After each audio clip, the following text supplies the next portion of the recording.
Hello दोस्तों, नमस्कार। स्वागत है आप अपने YouTube channel playing with math पर।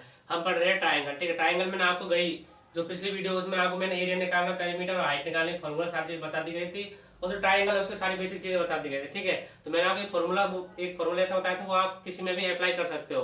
तो आपको जो विषमबाहु त्रिभुज है और एक समकोण त्रिभुज, दोनों में कंफ्यूजन के लिए अगर आपको है समद्विबाहु त्रिभुज, तो उसमें क्या आपको दो साइड इक्वल देगा तो आपको पता चल जाएगा वही समद्विबाहु त्रिभुज है, और जिसमें तीन साइड इक्वल देगा तो वो आपको पता चल जाएगा वही ये समबाहु त्रिभुज है। तो आपको कंफ्यूजन रहेगा विषमबाहु त्रिभुज और एक समकोण त्रिभुज में। ठीक है, क्योंकि इनमें जो साइड है, जैसे साइड दी गई है और दोनों की साइड दे दी जाती है आपको, तो आप कैसे पता करोगे ये समकोण त्रिभुज है समबाहु वो विषमबाहु त्रिभुज है। तो इसके लिए मैं क्या करता हूँ, आपको समकोण त्रिभुज है इसका एरिया निकालने के लिए आपको मैं कुछ शॉर्टकट, इसके ये एक मतलब स्पेशल ट्रायंगल है। ठीक है, इसके लिए कुछ क्या है, ट्रिपलेट होती है, तो उससे क्या है कि आप पता कर सकते हो। जैसे ट्रिपलेट लिखा देता हूँ आपको कुछ, जैसे क्या आप पता कर लो भाई, हाँ ये राइट ये समकोण त्रिभुज है, तो इससे क्या आप एरिया डायरेक्ट निकाल सकते हो। ठीक है, इसलिए क्या करते हैं हम आपको, जैसे मैंने आपको एक एग्जांपल दिया है कि किसी एक त्रिभुज है जिसकी भुजा है 5 12 13 सेंटीमीटर है, तो इसका एरिया ज्ञात कीजिए। ठीक है, अब आप कैसे पता करोगे कि 5 12 13 ये समकोण त्रिभुज की भुजाएं होती है, तो ये आप कैसे पता करोगे, ये 5 12 और जो 13 है ये समकोण त्रिभुज की साइड है। ठीक है, तो इसलिए मैं क्या करता हूँ, ये क्या होते थे कुछ स्पेशल टेम्पलेट है, इसको अपन मैं आपको लिखा देता हूँ ताकि आपको क्वेश्चन करने में आसानी हो। ठीक है, इसलिए क्या करते हैं, ये होती है जो सबसे बड़ी भुजा, तो ये 5 12 13 ये क्या है, ट्रिपलेट है। तो इसमें जो सबसे बड़ी भुजा है ये क्या होती है, इसमें कर्ण होती है। ठीक है, ये सबसे बड़ी भुजा क्या होती है, कर्ण होती है। ये क्या होती है, लंब। ये हो गया आपकी लंब, ये हो गया आपका आधार, या ये तो आपको हो गया आधार, ये हो गया आपका लंब, और ये क्या होता है आपका कर्ण होता है। जो सबसे बड़ी भुजा होती है वो क्या होगी, हमेशा कर्ण होगी। कर्ण हमेशा सबसे बड़ी भुजा होती है। ठीक है, अब जैसे इसमें क्या है, आधार, आधार है 5 सेंटीमीटर, 5 सेंटीमीटर, और जो ऊंचा ये हाइट है ये कितनी है इसकी, 12 सेंटीमीटर है, और इसका कर्ण है ये कितना है, 13 सेंटीमीटर। ठीक है, इससे तो अपन को मतलब नहीं, क्योंकि अपन केवल क्या निकालना है, इसका एरिया निकालना है। ठीक है, जैसे सपोज करो एरिया निकालने में चलो दो काम आ जाएगा आपके, लेकिन आपको निकालना है पेरीमीटर। तो पेरीमीटर के लिए क्या चाहिए आपको, तीनों साइड चाहिए। तो आपको सपोज करो कहीं कोई एग्जाम में केवल ये दे दे के एक त्रिभुज है जिसकी दो साइड दी गई है 5 12, तो आपको इसका पेरीमीटर निकाल फाइंड आउट करना है। तो क्या करोगे आप फिर इसका, तो आप याद करोगे अभी 5 12 13 क्या होती है, ट्रिपलेट होती है। तो इससे आप क्या कर सकते हो, इसकी तीनों साइड फाइंड आउट कर सकते हो। ठीक है, तो अब ये क्या है, इसलिए मैं आपको देखो ट्रिपलेट दिखाता हूँ, तो इससे क्या आपको करने में भी आसानी हो जाएगी। अब देखो ये आपके हो गए ट्रिपलेट 5 12 और 13।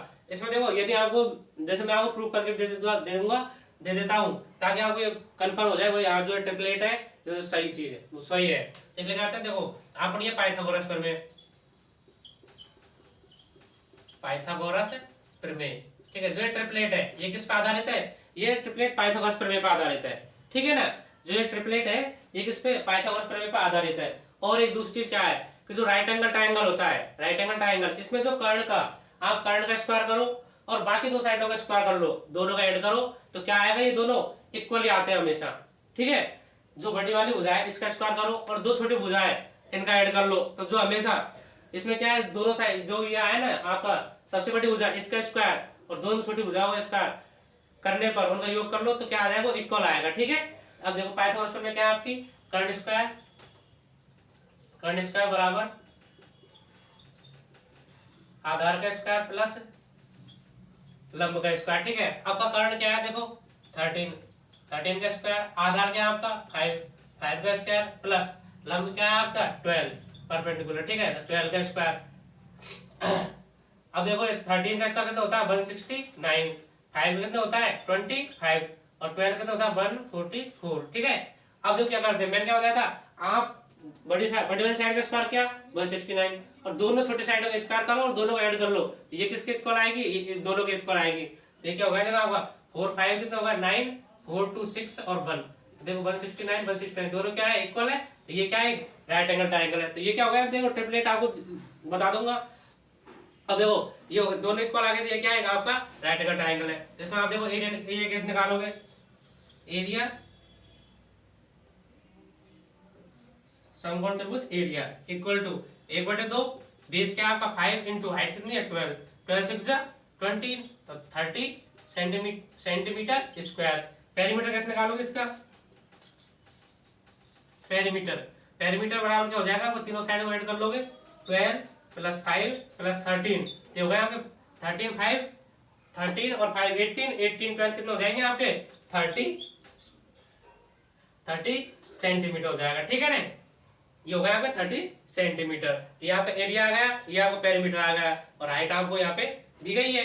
अब देखो इसके बाद मैंने आपको क्या बोला था, टेम्पलेट लिखानी है, तो मैं आपको पहले टेम्पलेट लिखा देता हूँ, जितनी भी टेम्पलेट है उनको लिखा देता हूँ, ताकि आपको क्वेश्चन करने में भी आसानी हो जाएगी, ठीक है। तो क्या करोगे आप टेम्पलेटों को याद कर लेना, ताकि एग्जाम में आपको कहीं भी कोई ऐसा क्वेश्चन मिले तो आप डायरेक्ट पहचान सकते हो ये कौन सा है, राइट एंगल ट्राइंगल है, ठीक है ना।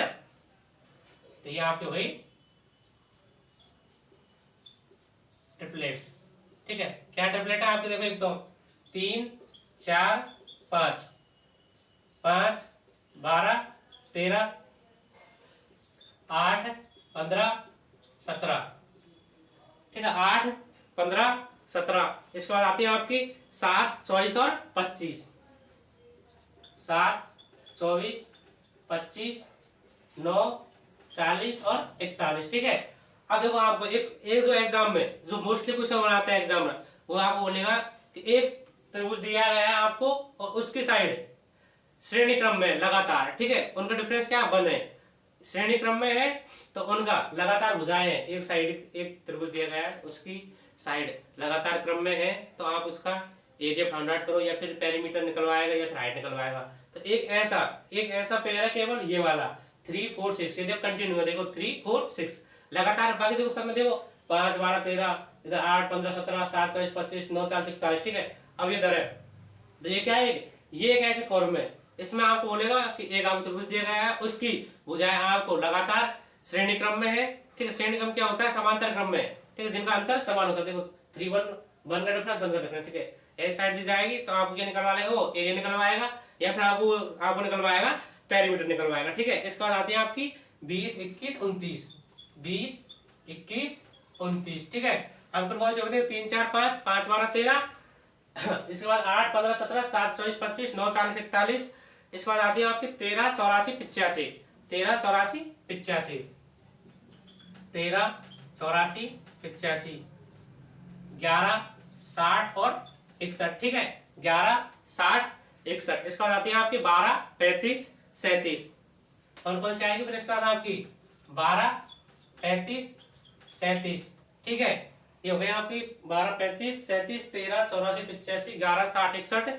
इसके बाद इसके बाद आएगी आपकी 16 63 और 65, कौन सी आएगी फिर इसके बाद 16 63 और 65, ठीक है, 16 63 65। इसके बाद मैं आपको और लिखा देता हूँ, एक 20 99 और 101, 20 20 99 और 101, ठीक है। ये हो गया कुछ ट्रिपलेट, ठीक है। अब देखो ट्रिपलेट को हम आपको ये ट्रिपलेट या तो आपको मल्टीप्लाई कर दे सकता है, जैसे कि ये आपका ये ट्रिपलेट दी गई है 3 4 5, तो मैं आपको देखो यहाँ पे लिख देता हूँ, ये क्वेश्चन में आपको जैसे ट्रिपलेट दिया 3 4 5, तो आपको मैं इसे कर देता हूँ, देखो 12 16 और 20, 12 सेंटीमीटर 16 सेंटीमीटर और 20 सेंटीमीटर, ठीक है। अब देखो ये आप कैसे पहचानोगे, तो पहले देखो इसमें कॉमन नंबर जो सबसे डिवाइड हो रहा है, तो देखो इसमें यदि अपन 4 से डिवाइड कर देते हैं, सबको क्या कर देते हैं 4 से डिवाइड, तो क्या देखो 4 से डिवाइड करो, 4 3 जा 12, 4 4 जा 16 और 4 5 जा 20, तो ये क्या है, ये भी एक ट्रिपलेट है, तो हम इससे और ट्रिपलेट बना सकते हैं, ठीक है। ये तो आपकी मूल ट्रिपलेट है, ठीक है ना, ये इनसे आप और ओरिजिनेट कर सकते हैं, ठीक है। जो ट्रिपलेट दी गई है इनसे आप और ओरिजिनेट कर सकते हो, जैसे 3 4 5 है, इसमें आप मल्टीप्लाई कर लो, जैसे 2 से मल्टीप्लाई कर लो तो कितनी हो जाएगी आपकी 6 8 10 हो जाएगी, एक ट्रिपलेट ये बन जाएगी आपकी। 5 12 23, इसको क्या करोगे आप, इसको 2 से मल्टीप्लाई कर लो तो 5 2 10 12 2 24 और ये 26, ठीक है। तो देखो आप 10 24 और 26 ये आप बना सकते हो, जैसे 8 15 17, इसको 16 30 और 34 बना सकते हो, ठीक है ना। और फिर 7 24 25 ऐसे आपकी कितने ट्रिपलेट बना सकते हो। इससे क्या है, आपको कोई भी क्वेश्चन दिया जाएगा ना, तो आप उसमें एग्जाम में पहचान सकते हो, जो आप क्वेश्चन दिया गया है, जैसे कोई क्वेश्चन दे दिया, इससे आप क्या एग्जाम इसको पहचान लोगे तो आपको करने में भी आसानी हो जाएगी, ठीक है। अब देखो इसके एक चीज का और फायदा हो रहा है कि आपको कहीं ऐसा सपोज कर 2 साइड दी गई है कि एक त्रिभुज है जिसकी 2 भुजाएं हैं आपकी 7 है 24 है, 24 सेंटीमीटर है, 7 सेंटीमीटर है। तो इसका परिमाप ज्ञात करो, या फिर आपको ये बोल देगा तीसरी साइड ज्ञात करो, या फिर तीसरी या तीसरी भुजा ज्ञात करो। तो क्या करोगे आप, आपको जब ये आप एक बार को याद कर लेंगे, जैसे क्या आप जैसे देखोगे ना 7 24 25, तो आपके दिमाग में एक ही आएगी कॉन्स्टेंट है 7 24 25, 7 24 25, 7 और 24 देखा आपने, 25 आप याद हो जाएगा आपको, तो कॉन्स्टेंट हो जाएगी 7 24 25, यानी कि जो यहाँ पे होगी तीसरी साइड वो हो जाएगी आपकी 25 सेंटीमीटर। अब आपको देखो एरिया निकालने में कोई प्रॉब्लम नहीं होगी, 1/2 7 मल्टीप्लाई 24, एक हो जाएगा आपका 12 बार 12 से 1 84 सेंटीमीटर स्क्वायर हो जाएगा। ठीक है, इसके बाद आप ऐसे आपका इसका पेरीमीटर निकालोगे 7 24 25, 7 + 24 + 25, यह पेरीमीटर हो जाएगी, हाइट की हो जाएगी आपकी ये 24 सेंटीमीटर। ठीक है ना, ये आपका कर्ण हो जाएगा। जो सबसे बड़ी भुजा होगी वो अब इसकी होगी कर्ण होगी। ठीक है, तो जो मैंने आपको टिप बताई ऐसे आप क्वेश्चन करने में आसानी होगी। तो दोस्तों आपको यदि मेरे कॉन्सेप्ट ट्रिक पसंद आए वीडियो को लाइक करो, चैनल को सब्सक्राइब करो, ताकि मैं आपको और अच्छे से अच्छा कंटेंट लाके प्रोवाइड करूं। और यदि आपको मेरी कहीं भी कोई भी मिस्टेक हो जाती है लिखने करने में, तो आप उसको ध्यान नहीं दें। ठीक है, तो मिलते हैं हम नेक्स्ट वीडियो में नए कॉन्सेप्ट।